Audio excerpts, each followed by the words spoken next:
สบายดีท่านผู้ชมเนาะคลิปนี้เราก็สิมา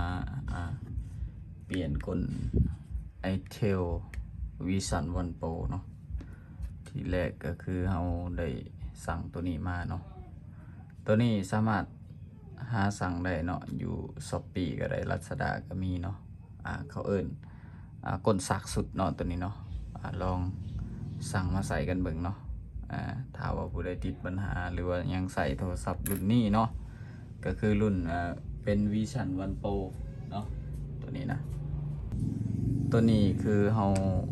ที่แกะออกแล้วเนาะแกะฝาตกขอกแบตมันออกแล้วเนาะเพื่อบ่เป็นการเสียเวลาเนาะเอาจิ้มเลยเนาะจิ้มออกเลยตัวนี้งัดตัวทางหลังมันนี่ออกก่อนเนาะหาตัวเล็กไปแปรเนาะมางัดตัวนี้เนาะงานออกมามันจะเป็นแบบนี้อันนี้คือตัวเก่าเนาะหลังจากนั้นให้เอาเล็บงัดออกเลยเนาะงัดออกนี่เนาะเปลี่ยนก็บ่ยากหรอกเนาะเพียงแต่ว่าถ้าว่าเปลี่ยนเองแล้วสิบ่มีตัวมาจอดก้อนดีดนี่เนาะก้อนดีดให้โทรศัพท์สั่นนี่เนาะเงยออกเลยเนาะนี่เนาะนี่เลิกตัวนี้ขึ้นเนาะอันนี้คือตัวเก่าเนาะมันจะเป็นแบบนี้เนาะเขาขี้เมียงแล้วเนาะสาเหตุก็คือมันบ่เขาเนาะมันสากได้แต่ว่ามันบ่ขึ้นเปอร์เซ็นต์ตัวนี้ทิ่มไปเนาะเอาตัวใหม่มาใส่เนาะตัวใหม่มาใส่ก็ให้เขาลอกตัวกาวทางหลังตัวกาวตัวนี้เนาะนี่เนาะตัวกาวตัวนี้คอยลอกออกนี่เนาะลอกออกจังสีเนาะหลังจากนั้นให้เอาลงมาวางใส่เลยเนาะวางใส่เลย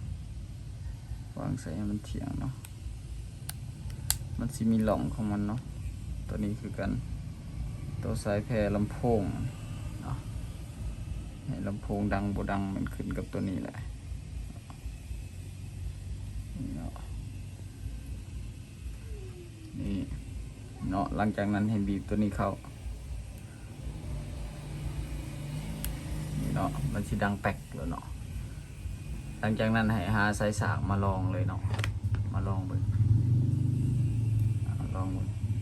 ลองเสียบเบิ่งเนาะว่ามันสิขึ้นบ่นี่เนาะถ้าเป็นแบบนี้ก็คือว่าได้เนาะถือว่าผ่านเข้าเนาะ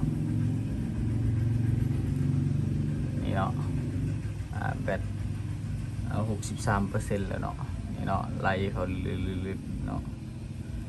หลังจากนั้นให้เฮาไปจอดก้อนดีดเนาะ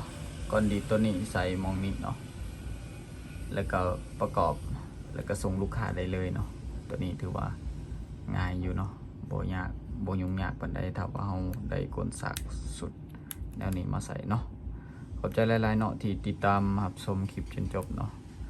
อยากให้เราเฮ็ดคลิปแบบใดก็สามารถคอมเมนต์เข้ามาได้เนาะถ้าว่าเรามีเครื่องเราจะเฮ็ดให้เบิ่งเนาะ